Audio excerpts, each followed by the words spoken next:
Olá,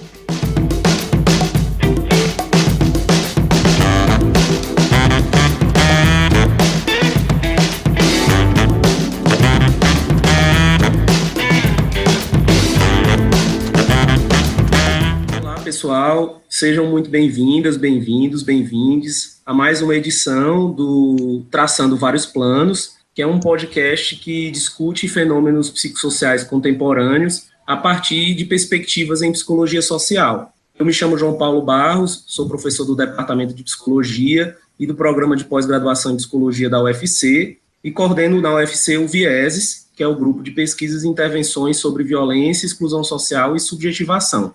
O tema do nosso podcast de hoje é a questão da branquitude e sua relação com os processos de subjetivação na atualidade. Para isso, nós vamos fazer um bate-papo com a presença do Marcos Giovanni, que é o nosso convidado especial de hoje. O Marcos Giovanni, carinhosamente chamado de Gígio, ele é advogado, está cursando doutorado em Sociologia na Universidade Federal do Ceará, é integrante do Vieses também, tem contribuído bastante com as discussões que o nosso grupo realiza e tem feito um debate muito rico sobre a questão da branquitude, né, interpelando as questões raciais sob o prisma da problematização da própria branquitude. E espero que isso possa ajudar você que está nos escutando a também refletir sobre essa temática, refletir sobre as posições que você ocupa nesses debates raciais, nas relações raciais, e que isso possa reverberar na sua prática de alguma maneira. Gigi, eu queria te agradecer imensamente pela tua disponibilidade de estar aqui conosco, né? Tem sido uma honra compartilhar os espaços do Vieses com você, ouvir os debates que você realiza também, os percursos de pesquisa que são sempre muito inventivos e provocativos na sua trajetória acadêmica. Então, fique à vontade, eu queria que você pudesse se apresentar naquilo que eu também não contemplei na apresentação inicial, deixar que você mesmo se apresente naquilo que você considera pertinente. Obrigado, meu amigo, pela tua participação. Oi, João Paulo, eu que agradeço, né? Eu agradeço demais a esse convite, né? É uma alegria sempre conversar com você, falar com você, né? A tua apresentação foi uma apresentação muito carinhosa, né? Foi muito formal também, mas muito carinhosa, bem típico, né? De você, do Viés. Então eu não sinto necessidade mais de acrescentar nada. Bom, não tem como falar de branquitude sem falar um pouco da minha história pessoal, né? Eu era um preto branco.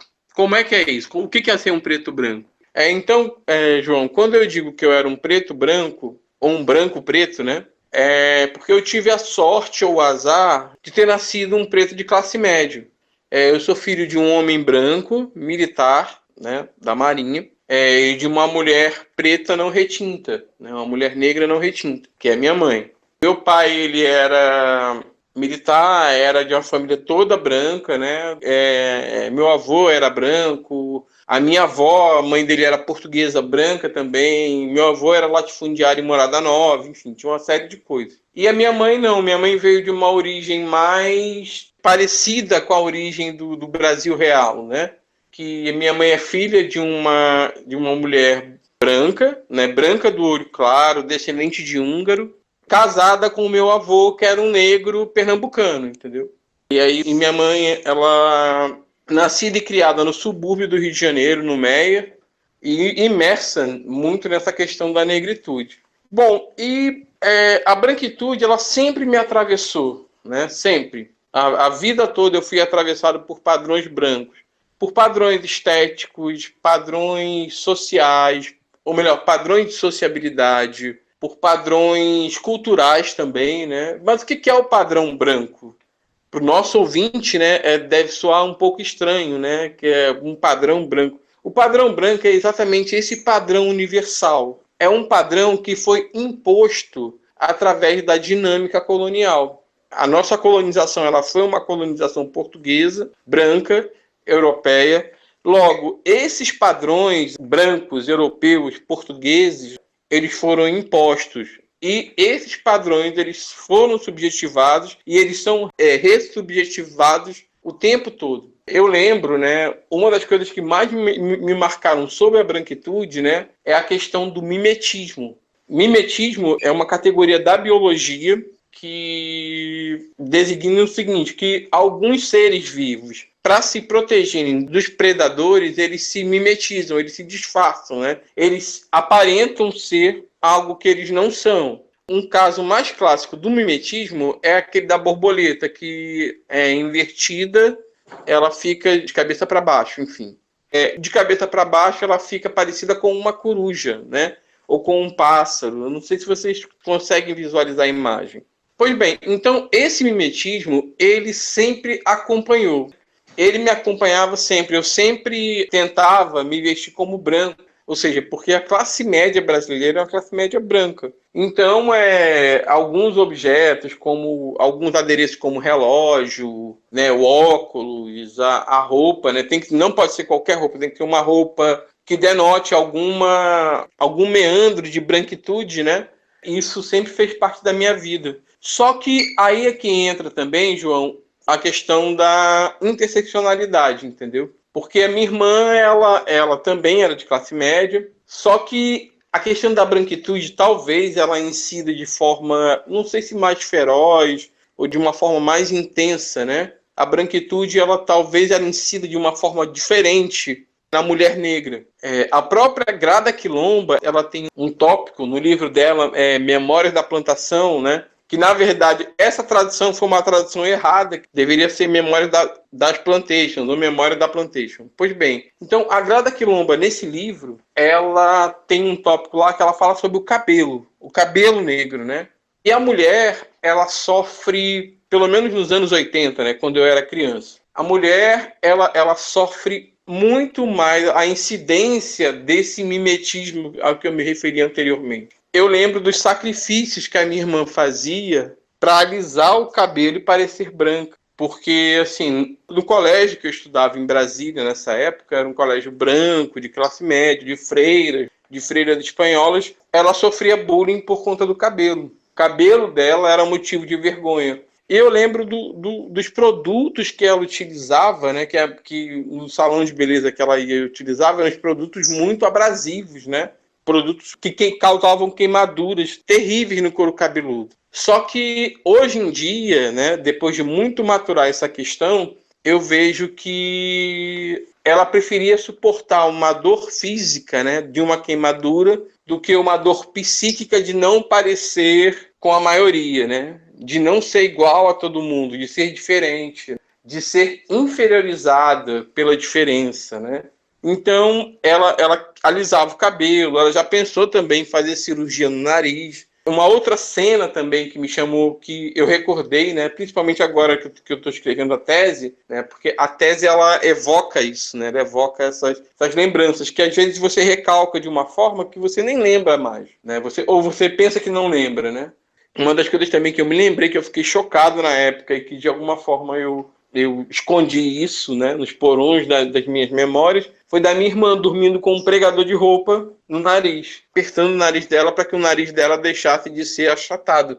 Ela queria ter o nariz fino. Então, partindo dessas reminiscências, eu compreendo a branquitude como sendo uma ideologia, né, uma ideologia de hegemonia. E a branquitude, por ser uma ideologia, ela alcança a tudo. Ela acaba fagocitando tudo que está à nossa volta. Padrões estéticos, padrões culturais, padrões políticos, sobretudo, padrões econômicos. Então, todas essas esferas da vida humana, elas são esferas que são permeadas por essa ideologia branca.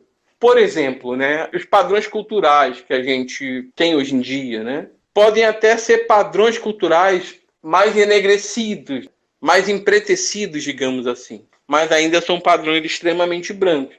Eu gosto muito de telenovela, né? Inclusive eu comecei um ensaio bem interessante, que é sobre branquitude e telenovela, branquitude nas telenovelas, né? Eu comecei a escrever e tal, mas aí acabou, as atividades da tese acabaram tomando muito meu tempo. Então, se você pegar a história da telenovela no Brasil, você vai ver que isso aqui é uma história da branquitude. Invariavelmente é uma história da branquitude, né?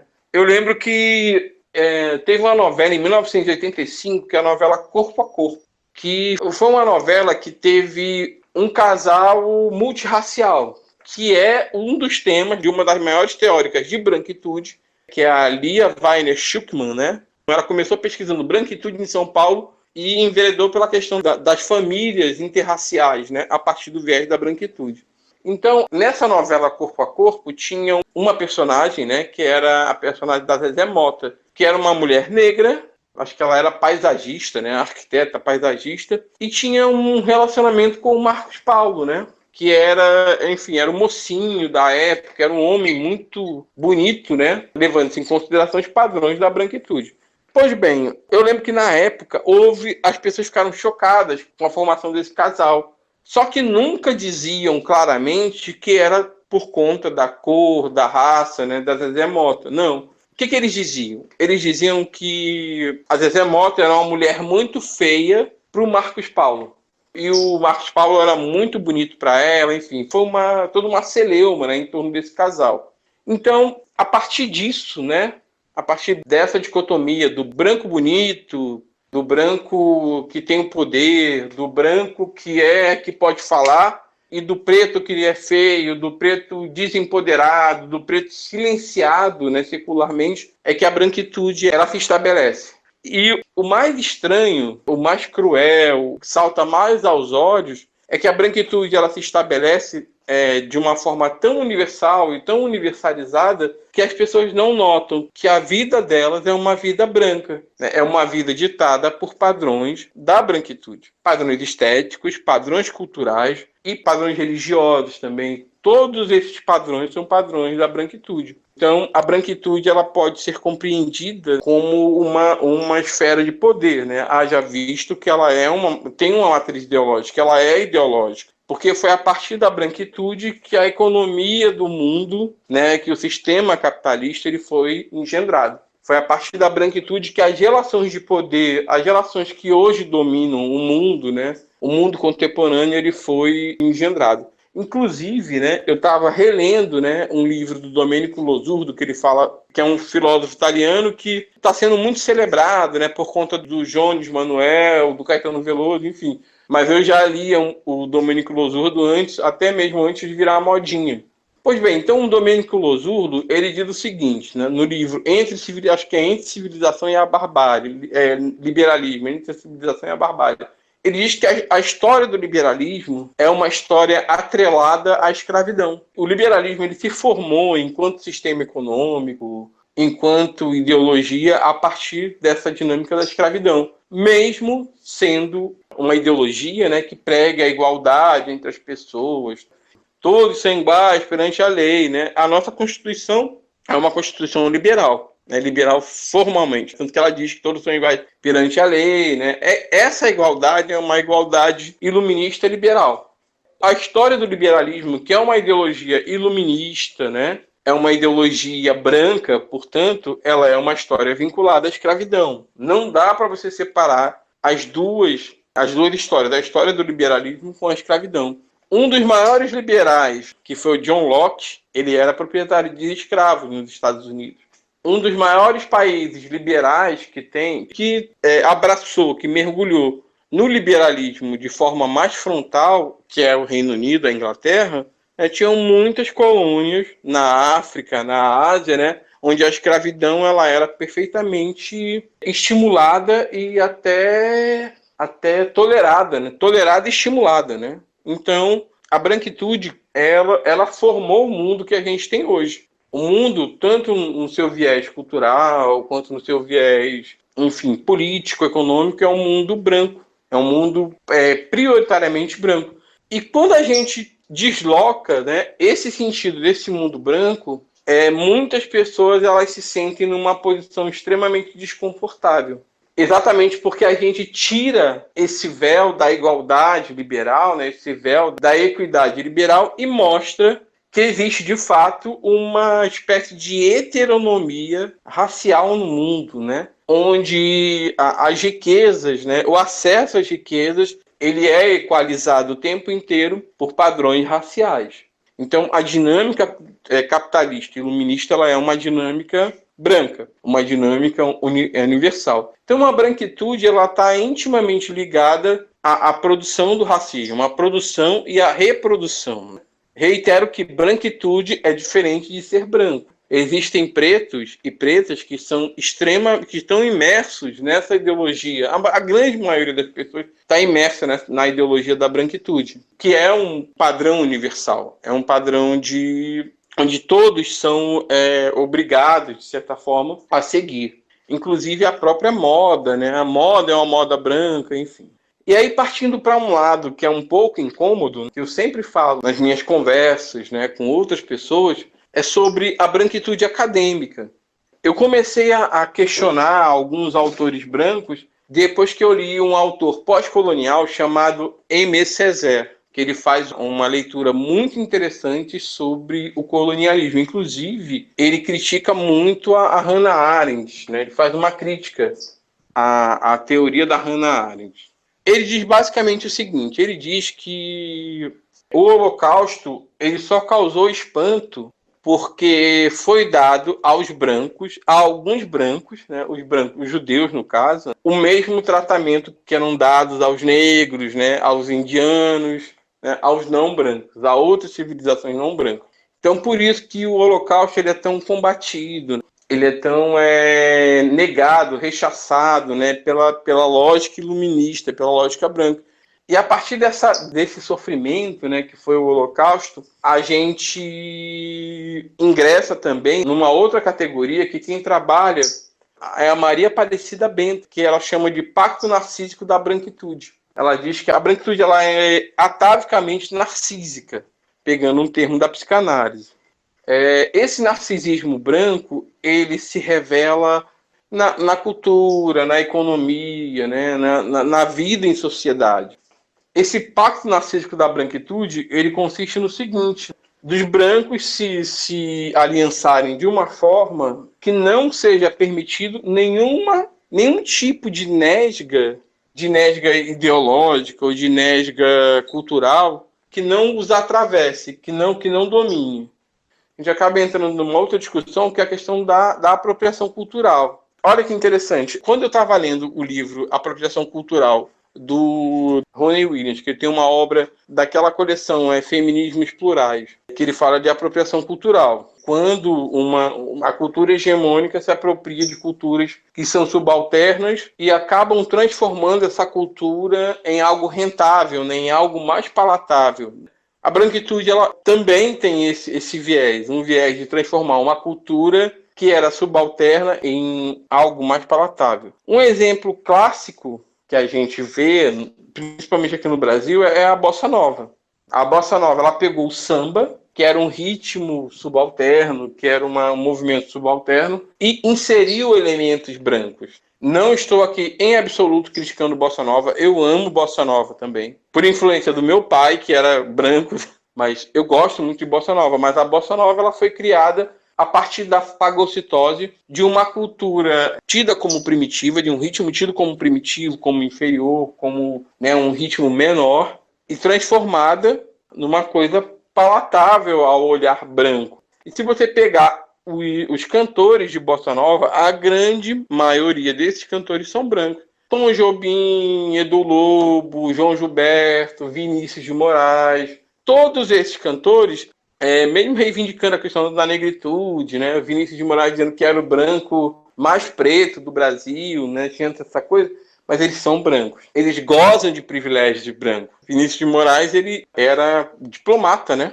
E assim, a primeira diplomata negra, isso nos anos 50, 60. E a primeira diplomata negra que tomou posse, né, no Itamaraty foi final dos anos 70 e início dos anos 80. Inclusive, o pai dessa diplomata era amigo do meu pai, que era militar, do exército, enfim. Então, assim, essa questão do privilégio branco, ele também tem essas interseções. Então, voltando para a questão da apropriação cultural. Então, a Bossa Nova é um movimento branco que pegou elementos da negritude, que são elementos são tidos como inferiores, menores, reles, né? Movimento da plebe, de escravos, de negros, e transformou esse movimento em algo palatável. E depois veio o axé, né? A música axé, ou axé music, né? O próprio título é um título branco, né? Que é um título anglo-saxão, axé music. Se você ver, as grandes cantoras de axé, elas não são pretas, elas são brancas. Elas pegaram elementos pretos, elementos negros, elementos da cultura negra, mastigaram, processaram e transformaram em algo palatável e virou sucesso. Um exemplo é Ivete Sangalo, Cláudia Leite, ao passo que existem cantoras, né, de música baiana que são tão talentosas quanto, tem até mais tempo de estrada que elas, mas não tem a repercussão que elas têm, como, por exemplo, a Margareth Menezes, que é uma cantora fenomenal, mas não tem essa projeção que elas têm. Então, a branquitude, ela tem esse viés, essa estrutura. Ela vai ocupando espaços, ocupando todos os espaços, a grande maioria dos espaços, em todos os setores, e as pessoas não sentem, porque ela é universal, é ela que dita a regra. O dissonante é o preto, né? O dissonante é a cultura negra. O dissonante é o não branco. O dissonante é aquele que não se enquadra muito na cultura branca. Então, esse é o dissonante, né? Esse é o que merece o olhar, né? O olhar mais analítico. Partindo para essa questão do olhar, né? Do exótico, né? Da exotização do negro, eu vou falar um pouquinho também sobre a questão da branquitude acadêmica. Bom, eu tive a sorte ou o azar, né, de enveredar também pela carreira acadêmica, tanto no direito quanto na sociologia. E uma das coisas que mais me chamou a atenção é a ausência de negros na academia. Não existe, né? É ínfima, muito pouco. Não há uma presença de intelectuais negras e negros na academia, uma presença maciça. Assim como também não há uma epistemologia preta, né? Pegando um pouquinho tanto que o Muniz Sodré fala, né, no livro Pensar na Go, quanto aquilo que a professora Sandra Petit, da UFC, da Faculdade de Educação, fala de pretagogia, né? Então não existe uma episteme preta. E olha que interessante, eu me toquei disso depois que eu entrei no doutorado.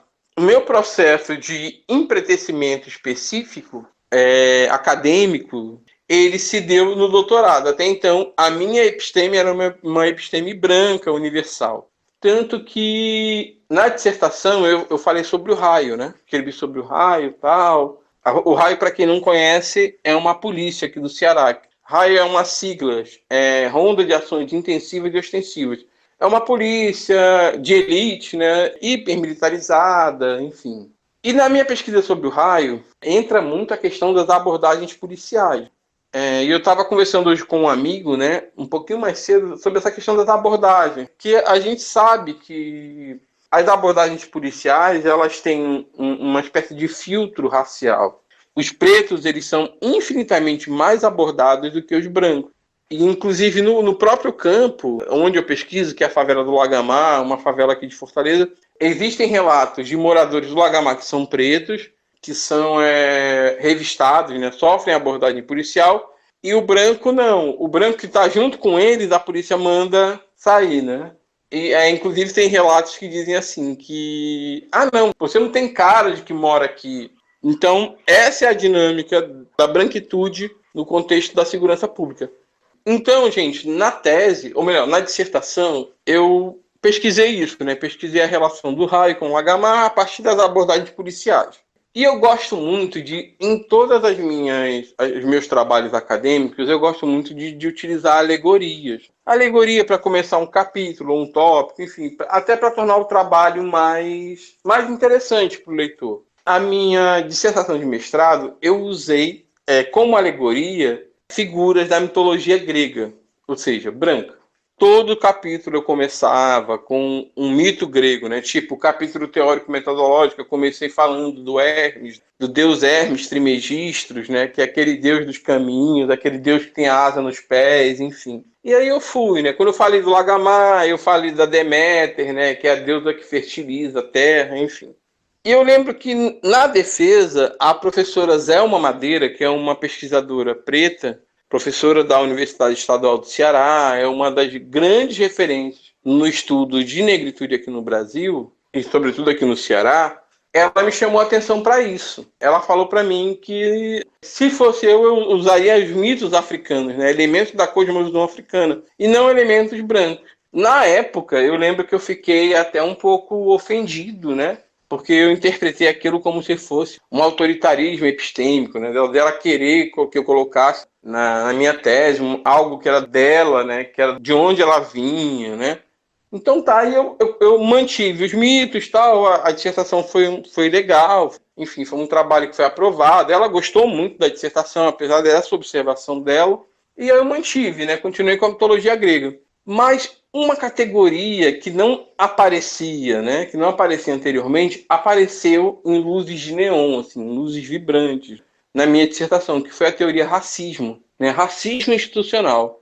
E eu fiquei com aquilo na cabeça, aquilo martelando na minha cabeça, tal. Aí, no doutorado, eu resolvi pesquisar a mesma coisa, a atuação no raio do Lagamar, mas agora também ouvindo os policiais, né? Porque devido ao tempo do mestrado, não haveria tempo para que eu conseguisse ouvir os policiais. E no doutorado, devido a ter um tempo maior, praticamente o dobro, talvez eu conseguisse.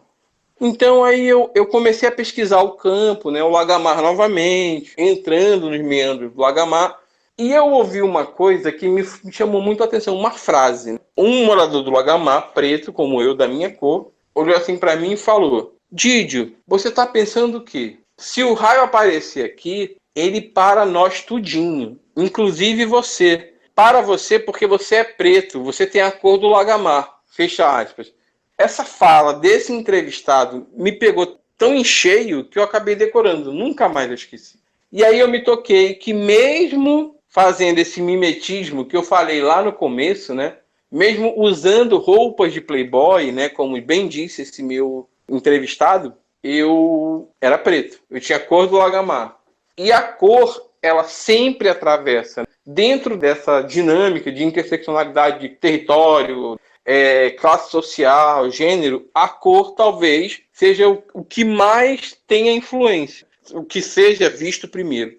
Pois bem, aí eu comecei a repensar, né, o lugar de onde eu falava, né? O lugar de fala, meu lugar de fala. Pegando um pouquinho da teoria da Djamila Ribeiro. Pois bem, aí eu vi que o meu lugar de fala era um lugar atravessado, sobretudo, pelas questões raciais. Eu fiquei pensando, opa, eu não posso me furtar a esse chamado, né? Esse chamado da raça, que é o que eu atribuo a Exu, aquela divindade africana, né? Confundida de forma errônea e preconceituosa com o diabo cristão. Exu, por ser uma divindade onde o caminho, né, ele é a divindade que, senhor das encruzilhadas, né, senhor dos caminhos, é aquele que abre toda a ritualística, né, do candomblé e da umbanda, é aquele que leva para os orixás a mensagem dos homens. O símbolo de Exu é um tridente, tem todas essas questões. Eu interpreto essa minha tomada de consciência racial no nível epistêmico, no nível epistemológico, a Exu, porque eu nunca tinha pensado nisso, de empretecer a tese. E eu vi que esses elementos da cosmovisão africana, eles são tão ou até mais ricos e têm uma relação mais intrínseca do que eu quero apresentar na minha tese do que elementos da cosmovisão branca, elementos da branquitude. Eu ia falar muito sobre os Jazão e os Argonautas, né? Que é uma história de aventura da mitologia grega, né? Do Jazão e dos Argonautas que vão em busca do Velócino de ouro, que é um cordeiro de ouro, enfim. Que é, no fim das contas, é toda a busca pelo conhecimento. Na minha leitura é essa. Mas por que não colocar Exu? Exu e outros elementos da cosmovisão africana, que se enquadram muito mais na realidade do Lagamar, na realidade da população preta, né? Das favelas no Brasil. E aí eu pensei, não, eu tenho que empretecer a tese. Eu já havia me tornado preto, já havia me reconhecido como preto, mas faltava a minha episteme preta. Eu abraçar a questão da minha episteme preta. Então eu resolvi empretecer a tese. Ao invés de colocar em cada capítulo uma passagem dos Jazão e dos Argonautas, eu coloquei um orixá. E o mais interessante nisso tudo é que se enquadrou muito mais do que os Jazão e os Argonautas, mas porque o inconsciente coletivo, né? Partindo um pouquinho para o Jung, a questão do inconsciente coletivo, daquelas pessoas e das vivências que elas passam cotidianamente nas favelas, né? Isso no Brasil todo tem muito mais relação com os elementos da cosmovisão africana do que com a mitologia grega branca. Para você terem uma ideia, só a título de exemplo, né? Olha que bonito isso que eu captei no campo. No Lagamar, né? O Lagamar, para quem não conhece, é uma favela, uma comunidade que foi edificada numa espécie de pântano, né? Que é o estuário do Rio Cocó. Não é o Rio Cocó, é o estuário, né? Então toda aquela área do Lagamar, ele faz parte do estuário do Rio Cocó, ou seja, uma área pantanosa, uma área com lama, uma área de vida abundante, era uma área de mangue, né? E imediatamente eu me lembrei de uma orixá chamada Nanã, que é a deusa da lama, é a deusa do pântano. Nanã, ela manipula a lama, né? É a partir dela que as pessoas vão pro Orum. Ela que leva as almas pro Orum. O Orum é o céu dos africanos. E nos depoimentos que eu colhi no Lagamar, olha que bonito, gente. Eles dizem o seguinte, que as pessoas, elas podem sair do Lagamar, mas o filho raiz do Lagamar, filho real do Lagamar, ele sempre volta para o Lagamar para morrer. E a cosmovisão africana, ele fala exatamente disso. A gente sai do útero de Iemanjá, que é um útero da água, né? O próprio útero materno, que é envolvido pela água, né? Sai de lá, Iemanjá, que nutre, né, o recém-nascido, e a gente volta para o útero do mundo, que é a Terra, né? A Terra, quando a gente morre, ela vira o nosso útero, que é Nanã, que é representado pela lama de Nanã. Então, o Lagamar trouxe para mim essa dimensão, né? Uma dimensão de que esses elementos da cosmovisão africana, eles se enquadram, se encaixam com uma exatidão maior, elementos da cosmovisão africana, da cosmovisão negra, do que elementos da mitologia grega, né? Brancos. Um outro exemplo também, que é muito interessante, é que os adolescentes que eu entrevistei no Lagamar, eles tinham muito medo de virar peixe. Aí ele falava, não tio, não quero virar peixe não. Eu, como assim virar peixe? Porque no Lagamar, o adolescente que é pego sem documento pela polícia, ele é jogado no canal. Aí a polícia, de forma jocosa e cruel, diz que eles vão virar peixe. Ah, você vai virar peixe. Aí joga os adolescentes no canal. E na cosmovisão africana, na mitologia dos orixás, tem um orixá que é Logum Edé, que virou peixe. Ele se afogou numa cachoeira e acabou se transformando em peixe.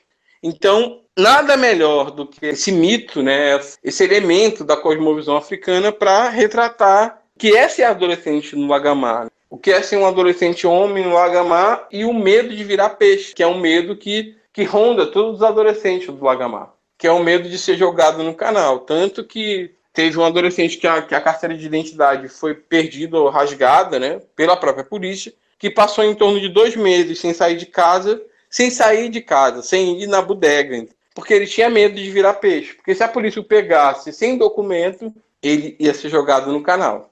Então, esse medo, né, talvez seja um medo ancestral. E para vocês verem como essa questão da colonialidade, da branquitude cruel e perversa, atravessa as favelas do Brasil, né? Houve um evento lá que eu fiquei chocado, que foi uma mulher que foi pega numa abordagem policial e ela se negou a ser abordada por um policial homem, que é perfeitamente compreensível e perfeitamente cabível. O policial fez com que ela se ajoelhasse, e ele começou a chicoteá-la com um fio. Ela de joelhos e ele chicoteando ela com um fio. E eu peguei um trecho do livro do Laurentino Gomes, que é um homem branco que estava escrevendo sobre a escravidão. Um trecho do livro do Laurentino Gomes que ele narra, né, a partir de uma busca documental, ele narra o suplício, né, de uma mulher negra africana que foi condenada ao tronco. E é muito semelhante a descrição do Laurentino Gomes, desse documento utilizado pelo Laurentino Gomes, com a descrição jornalística dessa mulher que levou chibatadas no Lagamar. Para vocês verem como a colônia, a lógica colonial, a dinâmica colonial, ela não está tão longe. E o mais interessante nessa minha pesquisa é que eu tive muito mais facilidade, mesmo não morando lá, né, mesmo as pessoas não me conhecendo bem, né, eu tive muito mais facilidade em pesquisar os negros, em pesquisar as pessoas da minha cor, do que com os brancos aqui do Meireles. Um sacrifício, eu tinha que falar da minha pesquisa, né, eu tinha que refalar, eu tinha que, sabe, praticamente desnudar a minha alma para eles, né? Tinha que mostrar tudo. O que era a minha pesquisa? Mandar e-mail. Era um ritmo intenso de negociações com essa galera, né? E ainda assim não consegui. E eu notava muito que os brancos, quando eles são objetificados como objeto de investigação pessoal, né, de investigação científica, tem muito dedo. Um fenômeno que eu achei muito interessante, primeiro, é que eles negam a própria branquitude. Quando você pergunta a cor deles, eles dizem, eu sou pardo. Existe uma pardalização da branquitude, né? A branquitude, ela se arvora dessa questão da pardalização. Ela diz, não, eu sou pardo porque a minha bisavó namorou com um negro escravo, a minha tataravó era negra, enfim. Só que ele é lido por nós como branco, né? E aí a gente cai naquela questão que o Horácio Nogueira fala muito, né? Que é o racismo de marca. O Brasil ele tem um racismo de marca, que é um racismo de como a pessoa é lida. E não é um racismo de origem, né? Como é na Europa, nos Estados Unidos. Mas existe essa questão da branquitude se arvorar do termo pardo, né? Reivindicar para si a cor parda, né? Que é uma cor que não existe, na verdade, como uma forma de camuflagem dos privilégios que a cor da sua pele traz. Do privilégio de não ser seguido por um segurança, do privilégio de não ser confundido com um marginal e levar 80 tiros de fuzil, do privilégio de não ter que se mimetizar o tempo inteiro, como eu faço, às vezes, numa simples ida daqui para o supermercado, que fica a 300 metros da minha casa, para comprar pão. Eu tenho que botar relógio, óculos, até para evitar, né, de ser seguido pelo segurança, de ser, enfim, de levar um baculejo da polícia, enfim. E, finalmente, existe algo que me incomoda profundamente enquanto pesquisador preto, enquanto produtor de conhecimento preto, que é as tentativas de silenciamento da branquitude em relação à produção intelectual negra, né? Até bem pouco tempo a gente viu, né, uma polêmica danada sobre a questão do clipe da Beyoncé, que foi feita pela Lilia Schwartz, né, que é uma teórica, uma antropóloga do sul do país, maravilhosa, eu gosto muito das coisas que ela escreve, mas aí ela falou do clipe da Beyoncé, falou de forma abrupta e falou também de uma coisa que ela não conhece, que ela não sabe do que se trata. E a branquitude, ela tem isso, a branquitude quer falar, entendeu? A branquitude é loquaz. Assim, ela quer falar, ela não quer escutar, ela quer falar. O tempo inteiro a branquitude está falando. E aí ela falou, criticando o clipe da Beyoncé, que era um clipe extremamente elaborado, era um clipe que tinha elementos de afrofuturismo, né? Muitos elementos de afrofuturismo, que eu, como negro, não me atreveria a fazer uma análise semiótica do clipe da Beyoncé, porque eu não estudo afrofuturismo. Muito menos a Lilia Moritz Schwartz. Não estudo afrofuturismo, mas ainda assim ela fez. E aí o movimento negro reclamou, o movimento de intelectuais negros reclamaram, com toda a razão, fundamentando. A Lilia Moritz Schwartz, ela reconheceu o erro e acolheu aquilo, né? Acolheu a crítica e passou a fazer um exercício que tanto os psicólogos brancos, né, quanto os antropólogos brancos também devem fazer, que é o exercício da escuta. Deve-se ouvir mais e falar menos. É isso que a gente quer da branquitude, né? É que vocês nos ouçam, que vocês falem menos e nos ouçam mais. Pois bem, aí ela se retratou, né? Fez um texto muito bonito, que foi publicado. A entrevista dela do Roda Viva também houve uma retratação nesse sentido. A Maria Rita Kell fez um texto que eu acho que foi um dos piores textos que eu já li, um texto infame, chamado Lugar de Cálice, como se houvesse uma ditadura preta, né? Foi muito ruim aquele texto dela. E aí, novamente, o movimento negro, as pessoas pretas, elas retrucaram esse texto, né? Rebateram com mais veemência e tal, mas ainda assim a Maria Rita Kell, ela não arredou o pé. Até onde eu sei, ela não houve uma retratação, um pedido de desculpa. É complicado, né? Você ser um intelectual negro num ambiente extremamente branco, né, que é um ambiente acadêmico.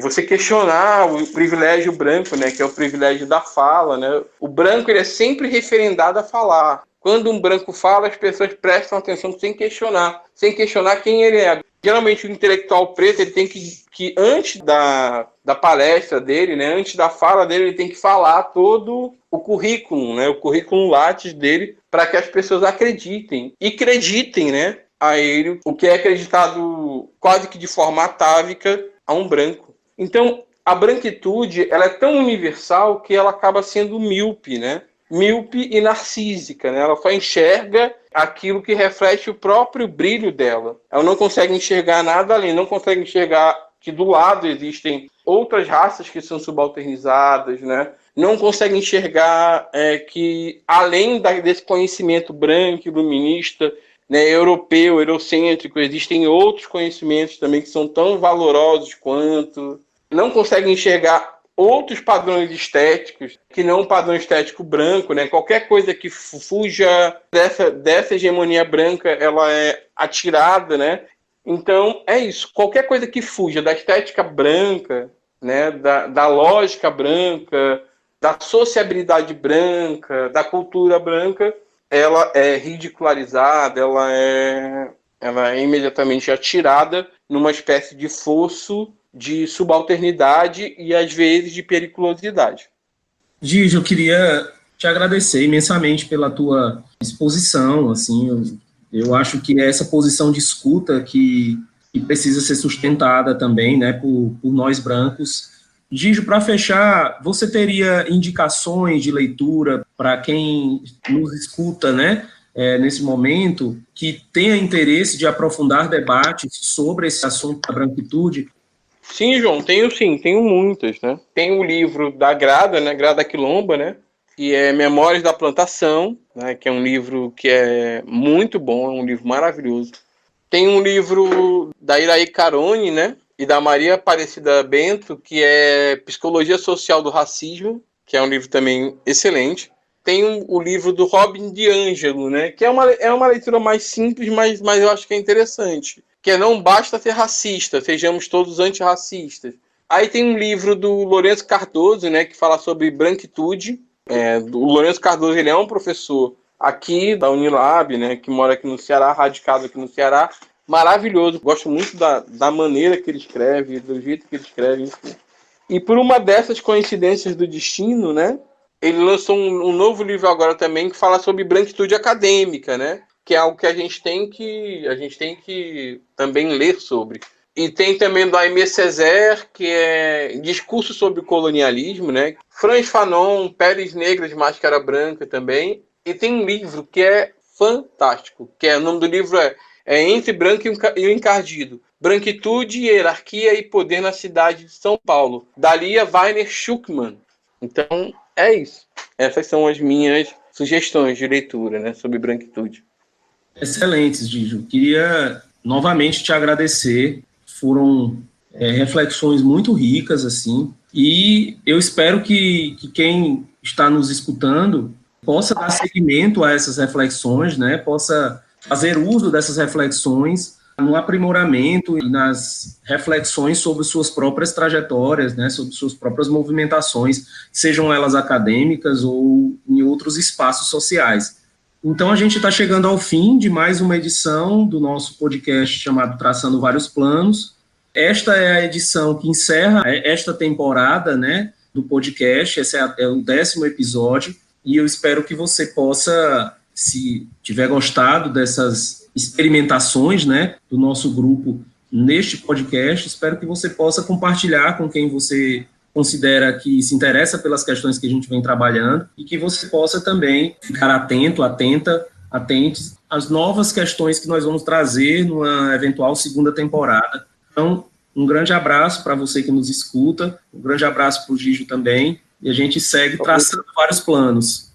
Eu agradeço demais, João, tá? E um grande abraço para todo mundo que está nos ouvindo agora, e outro para você.